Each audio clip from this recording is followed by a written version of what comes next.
Hello everyone and welcome to ATP star Kota. This is Gitanjali और आज का जो वीडियो है ये आप सभी लोगों के लिए बहुत ज्यादा इंपॉर्टेंट है, क्योंकि क्या है इस पूरे वीडियो में आपकी क्लास 10th केमिस्ट्री की जितनी भी रिएक्शंस है, सारी रिएक्शन इसमें सारी की सारी क्या है मर्ज हो जाएगी और ये सारी रिएक्शन आपको सिर्फ एक वीडियो में क्या है मेमोराइज हो जाएगी। तो बच्चों ये वीडियो आपके एग्जाम पॉइंट ऑफ व्यू से बहुत ही ज्यादा इंपॉर्टेंट होने वाला है। तो आइए स्टार्ट करते हैं और एंड तक आपको वीडियो को देखना है ताकि सारी जो रिएक्शंस है आपकी वो आपको एक साथ क्या हो जाए, मेमोराइज हो जाए। चलो जल्दी से स्टार्ट करते हैं सेशन को।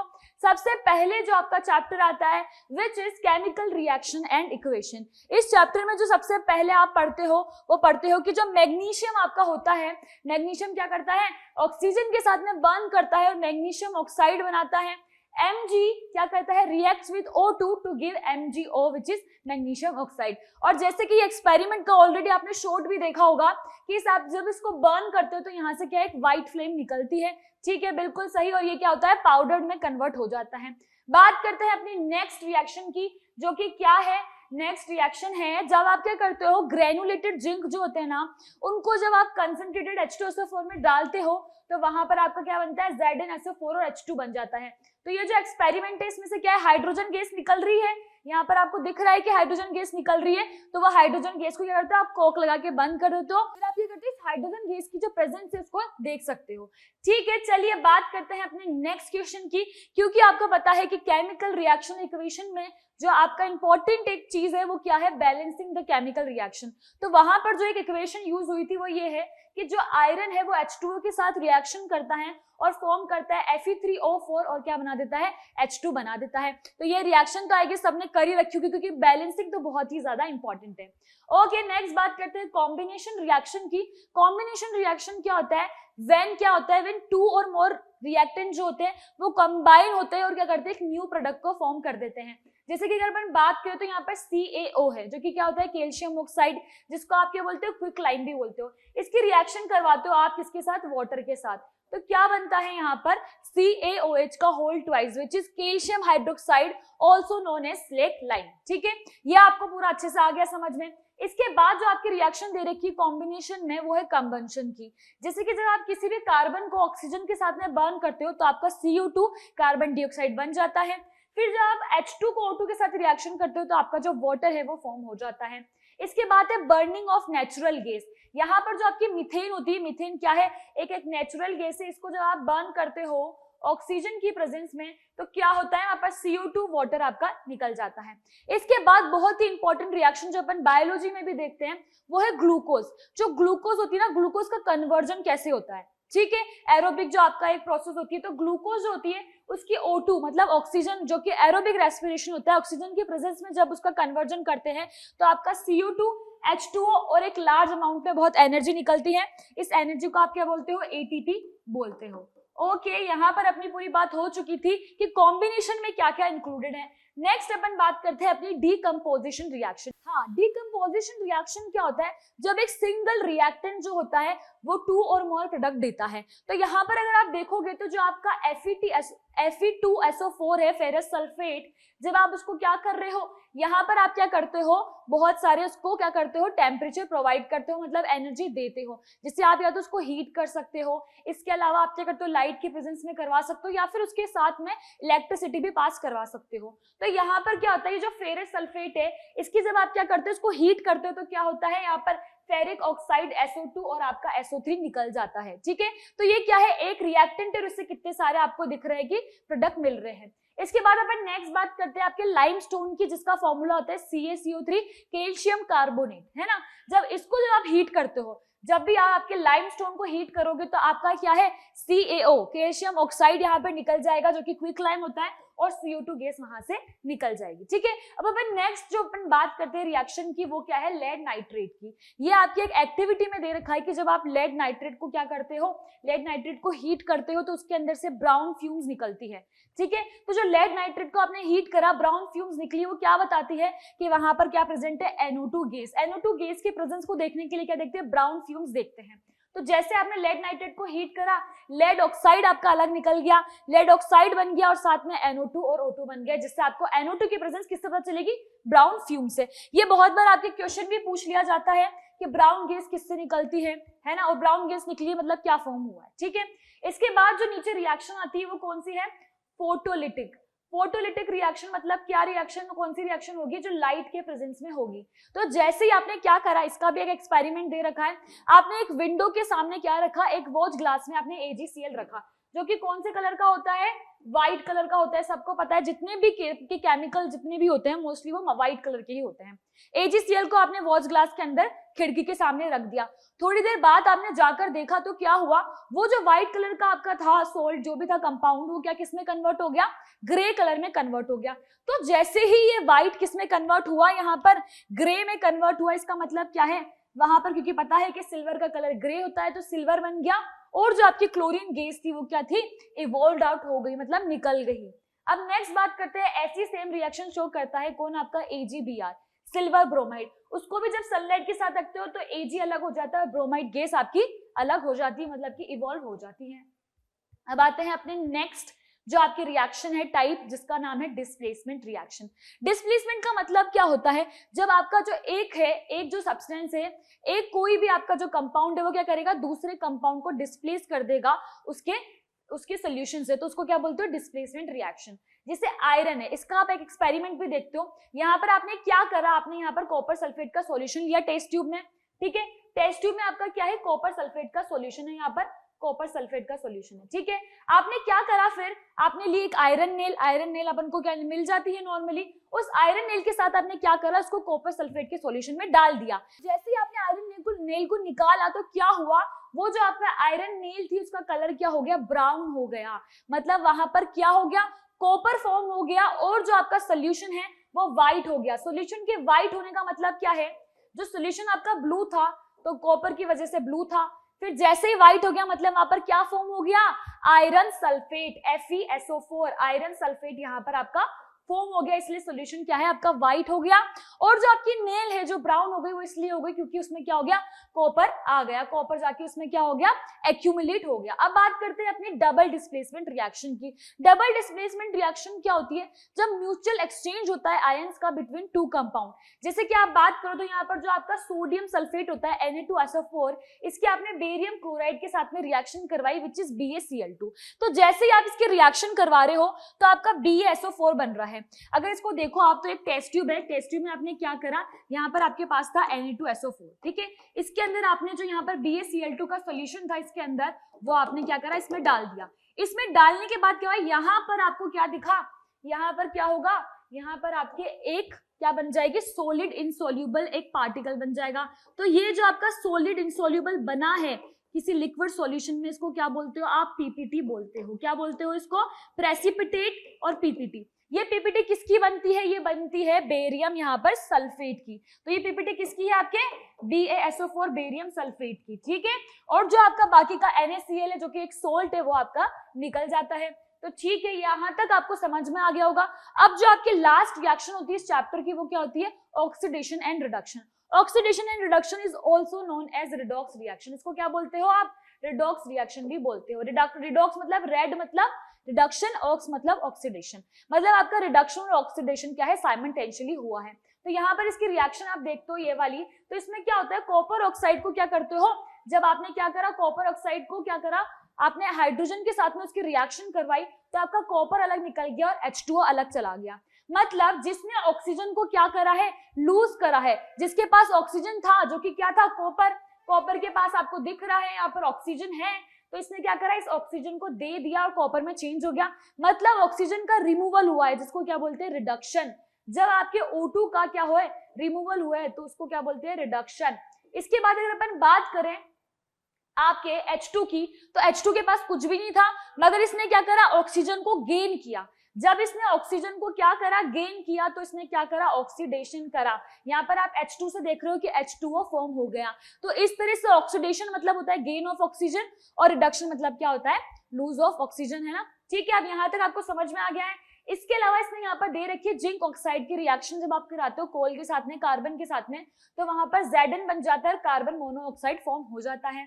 इसके अलावा अगर आप एक और देखो तो MnO2 जो होता है आपकी, उसकी जब रिएक्शन करवाते हो आप हाइड्रोक्लोरिक एसिड HCl के साथ में, तो आपका MnCl2 बन जाता है, H2 और Cl2 निकल जाता है। तो इसका मतलब क्या होता है, यहाँ पर जहां पर MnO2 मतलब इसने ऑक्सीजन को लूज करा है, तो यहाँ पर क्या हुआ है आपका ऑक्सीजन को लूज करना मतलब क्या हुआ है, रिडक्शन हुआ है।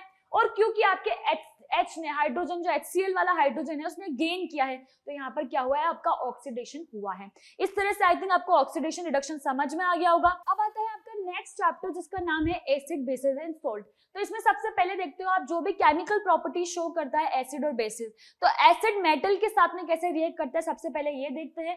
तो एसिड किसी मेटल के साथ में रिएक्ट करके क्या करता है, सोल्ट और हाइड्रोजन गैस बनाता है। अगर इसका एग्जाम्पल लेना चाहे, क्योंकि यहाँ पर नहीं दे रखा है तो अपन ही लिख देते हैं, जब आप सोडियम के HCl के साथ में रिएक्शन करवाते हो तो क्या बनता है आपका NaCl सोल्ट बन जाता है, और आपका जो क्या होता है H2 होता है वो निकल जाता है। ये क्या होता है, सोडियम जब HCl के साथ में रिएक्शन करता है तो क्या बनता है, NaCl बन जाता है, क्या होता है जिसको क्या बोलते हैं आप, सोडियम क्लोराइड, और आपका जो H2 है वो निकल जाता है। अगर इस H2 की प्रेजेंस देखनी है तो क्या करना पड़ता है आपको, तो इसके लिए एक्सपेरिमेंट होता है, वो क्या होता है कि H2 की प्रेजेंस देखने के लिए आप क्या करते हो, H2 को क्या करते हो, H2 जहां से भी कोई भी रिएक्शन हुई जहां से H2 इवॉल्व हो रही है उसके पास में क्या कर दोगे, उसको कनेक्ट कर दोगे किसी सोपी सॉल्यूशन से, और सोपी सॉल्यूशन के बाद पास में आप क्या ले जाओगे, कैंडल ले जाओगे।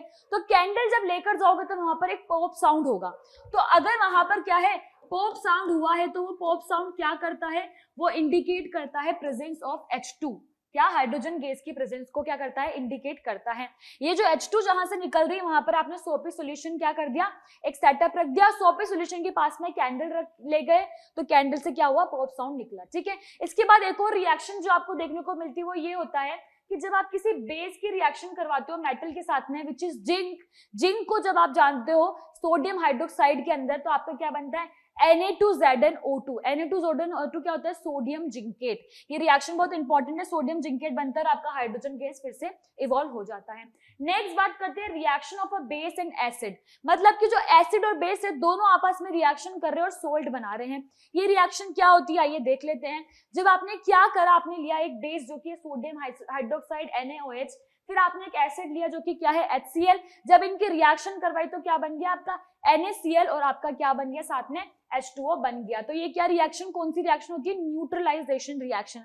एसिड और बेस साथ में मिलकर करते हैं, न्यूट्रलाइज हो जाते हैं, दोनों का इफेक्ट न्यूट्रलाइज हो जाता है और सोल्ट को फॉर्म कर देते हैं।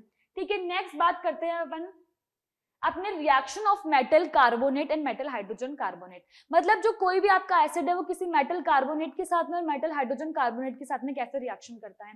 तो यहाँ पर आप देखोगे जो आपका एसिड है HCl, ये क्या करता है, Na2CO3 क्या होता है, सोडियम कार्बोनेट, इसके साथ में रिएक्शन करता है और NaCl सोल्ट बना लेता है, H2O और क्या है CO2 गैस आपकी इवॉल्व हो जाती है।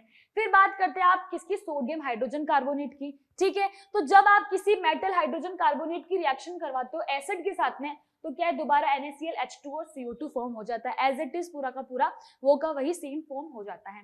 फिर आपकी एक और आपकी रिएक्शन दे रखी है, वो क्या है, अगर आपको CO2 की प्रेजेंस देखनी है, मतलब कि आपको जैसे आपने H2 की प्रेजेंस देखा तो सोपी सॉल्यूशन को ले जाके देख लिया, अगर CO2 निकल रहा है, CO2 की आपको प्रेजेंस देखनी है तो क्या करना पड़ेगा, लाइम वाटर होता है, एक टेस्ट ट्यूब में क्या होता है, लाइम वाटर होता है। लाइम वाटर क्या होता है, कलरलेस होता है। कलरलेस लाइम वाटर को जब आप क्या करते हो उसके HCO2 के पास लेकर जाते हो, CO2 की रिएक्शन करवाते हो उसके साथ में, तो क्या होता है आपका लाइम वाटर क्या हो जाता है, मिल्की हो जाता है। मिल्की मतलब उसमें व्हाइट, वो बिल्कुल मिल्की सॉल्यूशन हो जाता है। क्यों होता है, क्योंकि उसमें क्या फॉर्म होता है, CaCO3, क्या फॉर्म हो जाता है, CaCO3। तो जो यहाँ पर आप देखोगे आपका लाइम वाटर है, COH को होल्ड वाइज जिसकी रिएक्शन करवाई CO2 के साथ में, तो आपका CaCO3 कैल्शियम कार्बोनेट फॉर्म हो गया और आपका जो H2 है वो निकल गया, जिससे सॉल्यूशन जो कलरलेस सॉल्यूशन था वो क्या हो गया आपका, मिल्की हो गया। आई थिंक ये सबको समझ में आ गया होगा। नेक्स्ट अपन बात करते हैं, आपकी एक और रिएक्शन दे रखी है, सारा रिएक्शन करवा दोगे तो आपका क्या फॉर्म हो जाएगा, यहाँ पर CaHCO3 आपका फॉर्म हो जाएगा। ठीक है, तो ये क्या, इससे नया एक और फॉर्म हो गया आपका कंपाउंड। जब आपने क्या करा, जो आपका कैल्शियम कार्बोनेट बना था उसकी दोबारा H2 और CO2 के साथ में रिएक्शन करवा दी, तो आपको क्या मिल गया, एक नया कंपाउंड मिल गया। ठीक है, नेक्स्ट अपन बात करते हैं reaction of metallic oxide with acid. जो भी मेटेलिक ऑक्साइड होती है उनकी रिएक्शन देखेंगे एसिड के साथ में, क्योंकि जो मेटेलिक ऑक्साइड होती है ना वो क्या होती है, बेसिक नेचर की होती है। कैसे नेचर की होती है, बेसिक। जैसे कि आपका क्या हो गया, कॉपर ऑक्साइड, ये भी आपकी एक्टिविटी में दे रखा है कि कॉपर ऑक्साइड जो होता है उसको जब आप HCl के साथ में उसकी रिएक्शन करवाते हो तो कॉपर क्या बन जाता है, क्लोराइड बन जाता है। ये कॉपर क्लोराइड कौन से कलर का होता है, ब्लूइश ग्रीन कलर का होता है। कौन से कलर का होता है बच्चों, ब्लूइश ग्रीन कलर का होता है। ये एक्टिविटी आपको दे रखी है, ब्लूइश ग्रीन कलर में चेंज हो जाता है और आपका H2O बन जाता है। फिर आप नेक्स्ट देखते हो reaction of a non metallic oxide with a base. Non metallic oxide कैसी होती है, एसिडिक नेचर की होती है। जैसे मेटेलिक ऑक्साइड बेसिक नेचर की थी, एसिडिक नेचर की होती है। जैसे कि आपका क्या होगा, CO2 हो गया। तो CO2 के जब आप किसी बेस के साथ में रिएक्शन करवा रहे हो विच इज CaOH का होल ट्वाइस कैल्शियम हाइड्रोक्साइड, तो आपका दोबारा क्या बन रहा है, कैल्शियम कार्बोनेट और H2O फॉर्म हो रहा है। ठीक है, नेक्स्ट आपकी रिएक्शन आती है, क्या आती है, जो भी सोल्ट आप डेली लाइफ में यूज करते हो। तो सोल्ट जैसे कि NaCl हो गया, NaCl तो आपको जनरली पता ही है, कॉमन सोल्ट होता है, अपन खाने में यूज करते हैं। इसके अलावा क्या आता है, सोडियम हाइड्रोक्साइड, जिसको आप क्या बोलते हो, कोस्टिक सोडा भी बोलते हो। क्या बोलते हो इसको, कोस्टिक सोडा भी बोलते हो। इसके रिएक्शन के लिए क्या करना पड़ता है आपको, NaCl को एक्वस लेना पड़ता है। जब भी आप NaCl को एक्वस स्टेट में लेते हो तो उसको क्या बोलते हो, ब्राइन बोलते हो। क्या बोलते हो, ब्राइन। और यहाँ से MCQ आने के बहुत ज्यादा चांसेस है कि ब्राइन से पूछ सकता है कि ब्राइन क्या होता है। तो NaCl एक्वस को जब आप H2O के साथ में रिएक्शन करवाते हो तो जो आपको चाहिए था, आपका sodium hydroxide which is caustic soda, वो आपको मिल जाता है NaOH, और यहाँ पर क्लोरीन गैस और H2 गैस भी निकलती है। इसके बाद बात करते हैं जो अपना नेक्स्ट सोल्ट होता है, उसका नाम क्या होता है, ब्लीचिंग पाउडर। ब्लीचिंग पाउडर क्या होता है, जैसे ये NaOH होता है, ये जो होता है आपका कॉस्टिक सोडा, ये क्या होता है, NaOH। फिर जो आपका ये होता है ब्लीचिंग पाउडर, क्या होता है, CaOCl2, इसको क्या बोलते हैं, कैल्शियम हाइपोक्लोराइड या कैल्शियम ऑक्सीक्लोराइड भी बोलते हैं। तो इसकी रिएक्शन क्या है, जैसे आपका जो बना कैल्शियम हाइड्रोक्साइड था, उसकी जो आपने रिएक्शन करवाई क्लोरीन के साथ में, तो आपका CaOCl2 फॉर्म हो जाता है विच इज कैल्शियम हाइपोक्लोराइड। ठीक है, यहाँ तक आ गया समझ में। फिर आता है बेकिंग सोडा के ऊपर बात करी जाए तो बेकिंग सोडा क्या होता है आपका, NaHCO3, मतलब कि सोडियम हाइड्रोजन कार्बोनेट को ही क्या बोलते हो आप, बेकिंग सोडा बोलते हो। इसका फॉर्मेशन कैसे होता है, NaCl, उसमें भी NaCl, जैसे आप कॉस्टिक सोडा में लेते हो इसमें भी NaCl ले रहे हो, ठीक है, H2O ले रहे हो, CO2 ले रहे हो, उसकी अमोनिया के साथ में जब आप रिएक्शन करवा रहे हो तो आपका NH4Cl बन रहा है विच इज अमोनियम क्लोराइड, और एक आपका क्या बन रहा है, सोडियम हाइड्रोजन कार्बोनेट, जो कि क्या बोलते हो उसको आप बेकिंग सोडा भी बोलते हो। बेकिंग सोडा से ही बेकिंग पाउडर भी बनता है, आपको पता ही है, बेकिंग पाउडर केक वगैरह में यूज किया जाता है ताकि जो भी आपका फूड है वो क्या है, क्रिस्पी हो जाए। नेक्स्ट बात करते हैं वॉशिंग सोडा की, क्योंकि इसमें वॉशिंग हो रहा है, वॉशिंग के लिए आप पानी का यूज करते हो, तो उसके फॉर्मूले में भी वही होता है, क्या होता है, Na2CO3.10H2O। तो इसमें कुछ नहीं होता, जो आपका नॉर्मल क्या होता है, आपके पास सोडियम कार्बोनेट है Na2CO3, उसकी आपने क्या करा, उसके 10H2O के साथ में रिएक्शन करवाओगे तो आपका ये बन जाएगा। इसको बोलते हैं वाटर ऑफ क्रिस्टलाइजेशन। जब भी कोई डॉट लगा के H2O ऐड है उसको क्या बोलते हैं, वाटर ऑफ क्रिस्टलाइजेशन। मतलब ये जो आपका क्रिस्टल होगा इसका, सोल्ट का, किसका, Na2CO3 का, इसके बीच में जाके H2O के मॉलिक्यूल्स जाके अटैच हो जाएंगे। ठीक है, बात करते हैं नेक्स्ट आता है आपका प्लास्टर ऑफ पेरिस, जिसको आप POP भी बोलते हो, जिसका फॉर्मूला होता है CaSO4.12H2O। CaSO4.12H2O किसका होता है, कैल्शियम, आपका जो होता है POP, किसको क्या बोलते हो, प्लास्टर ऑफ पेरिस। तो जब आप जिप्सम जो होता है आपका, जिप्सम का फॉर्मूला क्या है, CaSO4.2H2O। जिप्सम को जब आप 373 केल्विन पे हीट करोगे तो आपका क्या बन जाएगा, आपका प्लास्टर ऑफ पेरिस बन जाएगा, और वहां से जो हाफ H2O है वो निकल जाएगा। और प्लास्टर ऑफ पेरिस किसमें काम आता है, जो भी आपके फ्रैक्चर्ड बोन होते हैं उसके लिए, वहां पर उसकी कास्टिंग के लिए भी काम आता है। अब आते हैं हम अपने नेक्स्ट चैप्टर पे, जिसका नाम है metal and non metal. Metal non metal में आप पहले इनकी फिजिकल प्रॉपर्टीज पढ़ते हो, इसके बाद आते हो आप अपनी इनकी केमिकल प्रॉपर्टीज पे। तो केमिकल प्रॉपर्टीज में जो इसकी फर्स्ट रिएक्शन है वो ये है कि reaction of metal with oxygen. Metal कैसे किसी ऑक्सीजन के साथ में रिएक्शन करती है, तो जब भी आप किसी मेटल की ऑक्सीजन के साथ में रिएक्शन करवा रहे हो तो वहां पर क्या बनता है, मेटल ऑक्साइड फॉर्म होता है। अगर इसका एग्जाम्पल देखें तो वो क्या होगा, जब आपने कॉपर की ऑक्सीजन के साथ में रिएक्शन करवाते हो तो कॉपर ऑक्साइड फॉर्म हो जाता है। ठीक है, वो किसका रिएक्शन है, इसका मेटल ऑक्साइड का, एक मेटल का जब ऑक्सीजन के साथ में आप करवा रहे हो रिएक्शन, उसका एग्जाम्पल है। फिर अपन बात करें तो आपका एक होता है Al2O3, जब एल्यूमिनियम के ऑक्सीजन के साथ में रिएक्शन करवा रहे हो तो क्या फॉर्म हो रहा है, Al2O3। और Al2O3 क्या होता है आपका, एम्फोटेरिक, क्या बोलते हैं इसको, एम्फोटेरिक ऑक्साइड भी बोलते हैं। एम्फोटेरिक ऑक्साइड क्यों बोलते हैं, एम्फोटेरिक नेचर का मतलब होता है जो एसिड और बेसिस दोनों के साथ में काम कर रहा है। ठीक है, तो अगर बात करें इसकी किसी एसिड के साथ में जब आपने रिएक्शन करवाई Al2O3 की, तो आपका AlCl3 सोल्ट और H2O फॉर्म हो गया। जब आपने किसी बेस के साथ में करवाई विच इज NaOH, तब भी आपका क्या हो गया, सोडियम एल्यूमिनेट क्या होता है, इसको NaLO2 फॉर्म हो गया और आपका H2O भी साथ में फॉर्म हो गया। तो ये आई थिंक आपको समझ में आ गया होगा। अपन नेक्स्ट बात करते हैं आपकी जो भी रिएक्शंस होती है मेटल की वाटर के साथ में, ठीक है। तो जो मेटल होता है ना वो क्या करता है, किसी वाटर के साथ में रिएक्शन करता है, मेटल ऑक्साइड फॉर्म करता है और हाइड्रोजन निकल जाता है। फिर जो ये मेटल ऑक्साइड फॉर्म हुआ है ये दोबारा रिमेनिंग वाटर के साथ में क्या करता है, रिएक्शन करता है और आपका मेटल हाइड्रोक्साइड बनाता है। अगर इसका एक एग्जांपल ले तो आपने सोडियम लिया, सोडियम की आपने H2O के साथ में रिएक्शन करवाई, ठीक है, तो आपका क्या बन जाएगा, Na2O, सोडियम ऑक्साइड बन गया, ठीक है। इस NO2O की आपने दोबारा वाटर के साथ में जब रिएक्शन करवाई तो आपका बन गया सोडियम हाइड्रोक्साइड, जो इसको क्या बोलते हो, NaOH, वो आपका फॉर्म हो जाता है। बैलेंसिंग आप कर ही सकते हो, इतना सबको आता ही है। अब अपन बात करते हैं जो सोडियम और पोटेशियम होते हैं ना वो क्या करते हैं, वाटर के साथ में डिफरेंट रिएक्टिविटी शो करते हैं। जैसे सोडियम और पोटेशियम क्या करते हैं, हमेशा कोल्ड वाटर के साथ में रिएक्शन शो करते हैं। अगर यहाँ पर आप देख सकते हो तो ये रहा, जब आपने क्या करा, पोटेशियम की H2O के साथ में रिएक्शन करवाई तो आपका KOH और H2 बन गया, जिसको क्या बोलते हो आप, कोल्ड वाटर के साथ में रिएक्शन करता है सोडियम और पोटेशियम। फिर अगर अपन बात करें आपके कैल्शियम और मैग्नीशियम की, तो वो किसके साथ रिएक्शन करते हैं, वो वाटर के साथ में रिएक्शन करते हैं और क्योंकि जो हाइड्रोजन का बबल निकलता है ना वो उसकी सरफेस पर अटैच हो जाता है तो इसलिए क्या करते हैं, सरफेस पे फ्लोट होने लग जाते हैं। कैल्शियम और मैग्नीशियम क्या करेंगे, फ्लोटिंग करेंगे, फ्लोट होने लग जाएंगे।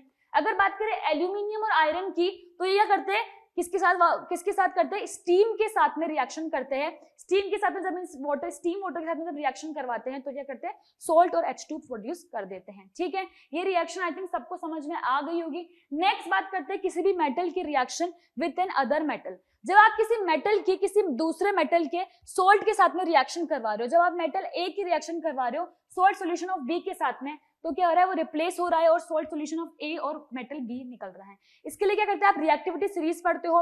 रिएक्टिविटी सीरीज क्या होती है, मेटल जो आपके जितने भी मेटल्स है वो किस तरह से अरेंज होते हैं decreasing order of their reactivity में। तो जैसे इसका अगर एग्जांपल है तो आपने आयरन की रिएक्शन करवाई किसके साथ, कॉपर सल्फेट के साथ। तो जैसे आपने करा तो यहाँ पर क्या बन जाएगा, आयरन सल्फेट आपका बन जाएगा और कॉपर निकल जाएगा। क्योंकि जो आपका कॉपर है वो नीचे आता है, वो लेस रिएक्टिव होता है, तो उसको आयरन क्या कर देता है, डिस्प्लेस कर देता है। और यहीं पर आपके एक्सपेरिमेंट में जिसमें आप देख रहे हो यहाँ पर, तो आपने करा कॉपर सल्फेट के सॉल्यूशन में तो डाला आयरन और आपका क्या था, एक क्या आयरन सल्फेट का जो सॉल्यूशन था उसके अंदर डाला कॉपर वायर। फिर इनमें क्या हो जाएगा, एक्सचेंज हो जाएगा, तो वही इसमें बता रखा है आपके एक्सपेरिमेंट में। फिर बात करते हैं एक्सट्रैक्शन ऑफ मेटल की। तो मेटल के एक्सट्रैक्शन के लिए भी कुछ रिएक्शंस आती हैं। जब आप क्या करते हो, जो मिडिल रिएक्टिविटी वाली सीरीज होती है जिसमें कार्बोनेट और सल्फाइड और होते हैं, उनको जो हीट करते हैं तो उनकी रिएक्शन देखते हैं। सबसे पहले लो रिएक्टिविटी वाली आती है। लो रिएक्टिविटी में क्या होता है, आप क्या करते हो, मरकरी जो होता है वो ऑलरेडी क्या होता है, मरकरी को आप सिर्फ क्या कर देते हो, जनरली ऑक्साइड और में कन्वर्ट कर देते हो। तो मरकरी की जब जो आपका सिनाबर होता है AgS, मरकरी क्या होता है आपका, मरकरी मिलता है आपको HgS की फॉर्म में। तो इसकी जब आप रिएक्शन करवाते हो O2 के साथ में तो आपका मरकरी ऑक्साइड बन जाता है। मरकरी ऑक्साइड को जनरली हीट कर दोगे तो आपका क्या बन जाएगा, मरकरी अलग हो जाएगा और O2 अलग हो जाएगा। तो लो रिएक्टिविटी में दो आते हैं आपके, मरकरी आता है और कॉपर आता है। तो कॉपर की भी रिएक्शन देख रहे हो तो कॉपर सल्फाइड को जब आपने ऑक्सीजन के साथ में रिएक्शन करवाया तो कॉपर ऑक्साइड बन गया, SO2 निकल गया। कॉपर ऑक्साइड की क्योंकि क्या ये क्या करता है, सेल्फ रिडक्शन कर देता है, मतलब इसके लिए आपको किसी रिएजेंट की जरूरत नहीं पड़ती, तो ये क्या करता है, सेल्फ रिड्यूस हो जाता है और फिर क्या कर देता है, कॉपर अलग हो जाता है और SO2 निकल जाता है। इसके बाद बात करते हैं रोस्टिंग प्रोसेस की। जो आपकी मिडिल रिएक्टिविटी वाली जो सीरीज होती है पूरी, तो मिडिल रिएक्टिविटी वाली सीरीज में क्या होते हैं, वहां पर जो सल्फाइड और कार्बोनेट और प्रेजेंट होते हैं। तो सल्फाइड और जो होते हैं, यहाँ पर ऑक्सीजन की प्रेजेंस लगती है। जैसे यहाँ पर आप बात करें ZnS, जिसको आप जिंक ब्लेंड बोलते हो, उसकी रिएक्शन करवाएंगे O2 के साथ तो ZnO और SO2 निकल गया। फिर जब आपने क्या करा, कैल्सिनेशन प्रोसेस में देखो तो ZnCO3 क्या होता है, कैलामाइन होता है। इसकी जब रिएक्शन करवाते हो तो इसके लिए ऑक्सीजन की जरूरत नहीं पड़ती, सिर्फ जनरल हीट कर रहे हो। यहाँ पर ऑक्सीजन की प्रेजेंस भी लग रही है, यहाँ नहीं लग रही, तो आपका Zn ऑक्साइड बन गया और CO2 अलग निकल गया। ऐसे आप एल्यूमिनियम के साथ में भी रिएक्शन देखते हो। तो जैसे कि MnO2 है, MnO2 की आपने रिएक्शन करी एल्यूमिनियम के साथ में तो Mn अलग निकल जाएगा, Al2O3 बन जाएगा और हीट बन जाएगा, ठीक है। इसके बाद आपकी होती है थर्माइट रिएक्शन। थर्माइट रिएक्शन क्या होती है, जब आयरन जो होता है Fe2O3, इसकी जब आप एल्यूमिनियम यहाँ पर आप रिएजेंट यूज करते हो इसको रिड्यूस करने के लिए, तो जैसे आप एल्यूमिनियम यूज करते हो तो आयरन निकल जाता है, Al2O3 निकल जाता है और हीट निकल जाता है। और इसका जो ये आयरन निकलता है इसका आप यूज कहाँ करते हो, जो आपके रेलवे ट्रैक्स होती है उसमें भी इसका यूज किया जाता था, ठीक है। नेक्स्ट अपन बात करते हैं, आपका चैप्टर आ जाता है कार्बन एंड इट्स कंपाउंड, जिसमें ज्यादा रिएक्शन नहीं है, जिसमें नॉमेनक्लेचर वगैरह ये सारी चीजें बहुत ज्यादा है। अगर इसके जो कुछ रिएक्शंस है वो देख लेते हैं, जो केमिकल प्रॉपर्टीज कार्बन शो करता है, कार्बन की कंपाउंड वो कौन कौन सी होती है। तो सबसे पहले ये क्या शो करता है, कंबंशन रिएक्शन। कंबंशन रिएक्शन क्या होती है, जब किसी भी कार्बन की कंपाउंड को ऑक्सीजन के साथ में बर्न करते हो तो वहां पर CO2 और बहुत ही ज्यादा लार्ज अमाउंट पे हीट और लाइट निकलती है, तो उसको बोलते हैं कंबंशन रिएक्शन। जैसे आपने कार्बन को जब O2 के साथ कर दो, CO2 और हीट और लाइट निकल गई। जब आपने मीथेन को करा ऑक्सीजन के साथ में तो आपका CO2 H2 और हीट और लाइट निकल जाती है। इसके साथ में जब आप क्या करते हो, यहाँ पर आपने किसी एल्कोहल को हीट करा किसके साथ में, ऑक्सीजन के साथ में, तो CO2 H2 और अगेन बहुत ही लार्ज अमाउंट में हीट और लाइट निकल गई। ठीक है, इसके बाद जो नेक्स्ट आती है रिएक्शन वो क्या होती है, ऑक्सीडेशन। सबसे पहले आइए कंबंशन, फिर आएगी ऑक्सीडेशन। ऑक्सीडेशन मतलब आपको वहां पर एक रिएजेंट डालना पड़ेगा जो उसको ऑक्सीडाइज कर देगा। तो जैसे अगर अपन बात करें, यहाँ पर आपने क्या डाला, आपका था एल्कोहल CH3CH2OH, जो कि क्या होता है, इथेनॉल होता है। इथेनॉल की आपने रिएक्शन कराई एल्केलाइन KMnO4। KMnO4 और K2Cr2O7 कहीं भी दिखता है तो वो क्या होते हैं, ऑक्सीडाइजिंग एजेंट होते हैं, जो क्या करते हैं, इसको ऑक्सीडाइज कर देंगे। तो जो ये आपका एल्कोहल था OH किसमें चेंज हो गया, कार्बोक्सिलिक एसिड। COOH क्या होता है, कार्बोक्सिलिक एसिड में चेंज हो गया। तो यहाँ पर क्या बन गया, आपका एसिटिक एसिड बन गया। नेक्स्ट बात करते हैं एडिशन रिएक्शन की। एडिशन मतलब वो क्या करेंगे, कुछ ना कुछ चीज उसमें ऐड हो जाएगी। तो इधर बात करते हैं एडिशन रिएक्शन की, तो इसको यूज किया जाता है हाइड्रोजनेशन ऑफ वेजिटेबल ऑयल्स में भी। जो आपका वेजिटेबल ऑयल्स होता है ना, उससे घी बनाया जाता है, उसके लिए भी इसको यूज किया जाता है। एल्कीन दिया गया, एल्कीन से क्या है, चार आपके जो भी है कोई भी चेन होगी कार्बन की वो अटैच होगी। यहाँ पर आपने क्या करा है, कैटलिस्ट यूज करा है जिसको बोलते हैं निकल कैटलिस्ट। निकल कैटलिस्ट से इसने क्या करा, हाइड्रोजनेशन कर लिया। मतलब इसने क्या करा, उसके ऊपर दो हाइड्रोजन जाके जुड़ गए और जो इसका डबल बॉन्ड था वो किसमें चेंज हो गया, सिंगल बॉन्ड में चेंज हो गया। यहाँ पर आप देख सकते हो, यहाँ पर क्या है, इसका डबल बॉन्ड, और ये डबल बॉन्ड किसमें चेंज हो गया, सिंगल बॉन्ड में चेंज हो गया। ठीक है, इसके बाद अपन बात करते हैं सब्स्टिट्यूशन रिएक्शन की। तो सब्स्टिट्यूशन रिएक्शन क्या होता है, जब आप मीथेन की क्लोरीन के साथ में रिएक्शन करवाते हो तो वहां पर क्या बनता है, आपका CH3Cl और HCl निकल जाता है। तो यहाँ पर क्या हो रहा है, सब्स्टिट्यूट हो रहा है। तो एक जो हाइड्रोजन है वो एक क्लोरीन मॉलिक्यूल से क्या हो जाएगा, सब्स्टिट्यूट हो जाएगा। नेक्स्ट अपन बात करते हैं इथेनॉल की। इथेनॉल क्या होता है, इथेनॉल अल्कोहल का ही एक मतलब जो अल्कोहल होता है वही इथेनॉल होता है। आप इथेनॉल का जो फॉर्मूला होता है वो क्या होता है, CH3CH2OH। ठीक है, तो जो आपका अल्कोहल होता है वो किसके साथ रिएक्शन शो करता है, सोडियम के साथ में। जब भी आप उसकी सोडियम मेटल के साथ में रिएक्शन शो करते हो तो वो क्या बना देता है, सोडियम इथोक्साइड, CH3CH2ONA, इसको क्या बोलते हैं, सोडियम इथोक्साइड आपका फॉर्म हो जाता है। ठीक है, इसके बाद अपन बात करते हैं, आपके रिएक्शन शो करता है ये H2SO4 के साथ में। अच्छा, अल्कोहल क्या होता है, अल्कोहल की एक डिफरेंट स्मेल होती है और इसी के साथ में लिटमस पेपर के साथ कोई रिएक्शन शो नहीं करता, क्योंकि ये एसिड तो है नहीं, तो ये कोई भी रिएक्शन शो नहीं करता। ठीक है, इसके बाद बात करते हैं रिएक्शन इसकी जब करवाते हैं कंसंट्रेटेड H2SO4 के साथ में। तो जब आपने अल्कोहल को कंसंट्रेटेड H2SO4 में डाला, क्योंकि जो आपका क्या होता है कंसंट्रेटेड H2SO4 होता है ना, इसको क्या बोलते हैं, ये क्या होता है, डिहाइड्रेटिंग एजेंट होता है। डिहाइड्रेटिंग एजेंट मतलब कि हाइड्रेटिंग मतलब वाटर को निकाल देगा, डिहाइड्रेशन मतलब वाटर को निकाल देगा। तो ये यहाँ से क्या करता है, एक हाइड्रोजन और एक हाइड्रोजन मतलब दो हाइड्रोजन और एक ऑक्सीजन को रिमूव कर देता है H2O को, और इससे जो बनता है आपका क्या कहता है, डबल बॉन्ड का फॉर्मेशन हो जाता है, एक एल्कीन बन जाती है। ठीक है, आप देख सकते हैं यहाँ पर CH2 और H2O निकल गया, तो ये कर रहा है डिहाइड्रेट कर रहा है अल्कोहल को। नेक्स्ट अपन बात करते हैं इथेनोइक एसिड की। इथेनोइक एसिड को जनरली आप क्या समझ सकते हो, जैसे आप इथेनॉल को अल्कोहल समझ रहे थे। ठीक है, इथेनोइक एसिड क्या होता है, आपका विनेगर होता है। जो भी आप डेली लाइफ में विनेगर यूज करते हो ना, किसी उसकी पंजेंट स्मेल होती है, और क्योंकि ये एक एसिड है तो ये रिएक्शन शो करेगा, क्या करेगा, ब्लू लिटमस पेपर को रेड में चेंज कर देगा। तो इथेनोइक एसिड की रिएक्शन होती है, इसका फॉर्मेशन के लिए जो रिएक्शन होती है इसको क्या बोलते हैं, एस्टरिफिकेशन रिएक्शन। क्या बोलते हैं इसको, एस्टरिफिकेशन रिएक्शन। एस्टर क्या होता है, एक स्वीट स्मेलिंग सब्सटेंस होता है जिसको आप परफ्यूम वगैरह में भी यूज करते हो। इसकी रिएक्शन देखते हैं, जब आपने अल्कोहल की रिएक्शन करवाते हो, जब आप क्या कर रहे हो, इथेनोइक एसिड जिसको आप एसिटिक एसिड भी बोलते हो, CH3COOH, क्या होता है ये, CH3COOH। इसकी जब आप रिएक्शन करवा रहे हो किसी इथेनॉल अल्कोहल के साथ में, तो आपका जो फॉर्म हो रहा है वो है एस्टर, CH3COOCH2CH3। ये क्या है, एक एस्टर का फॉर्मेशन हुआ है। नेक्स्ट रिएक्शन की बात करते हैं जिसको बोलते हैं सपोनिफिकेशन रिएक्शन। जैसे आप देख सकते हो यहाँ पर कुछ सोप फॉर्म होते हैं, तो सोप कैसे बनते हैं देखते हैं। जो आपका एस्टर बना था ना पीछे, उस एस्टर की आपने क्या करा, किसी बेस के साथ में जो कि क्या है NaOH, सोडियम हाइड्रोक्साइड के साथ जब रिएक्शन करवाई तो उसने क्या करा, अल्कोहल अलग दे दिया, और जो बन रहा था आपका दोबारा क्या था, ये एसिटिक एसिड आपका अलग दे दिया, तो अल्कोहल और एसिटिक एसिड जो आपका बन गया ये अलग से आ गया। इसी को क्या बोलते हैं, सफोनिफिकेशन रिएक्शन, मतलब सोप का यहाँ पर सोप के फॉर्मेशन के लिए भी ये रिएक्शन को यूज किया जाता है। तो आई थिंक इस पूरे अपना जो वीडियो था इसमें आपने जितनी भी रिएक्शन थी सबको समराइज कर लिया, और आई थिंक इससे बेस्ट कुछ नहीं हो सकता कि आप सारी रिएक्शन को एक बार में समराइज कर लो। तो आई थिंक ये video will help you out in achieving your desirable score. Thank you so much, thank you everyone.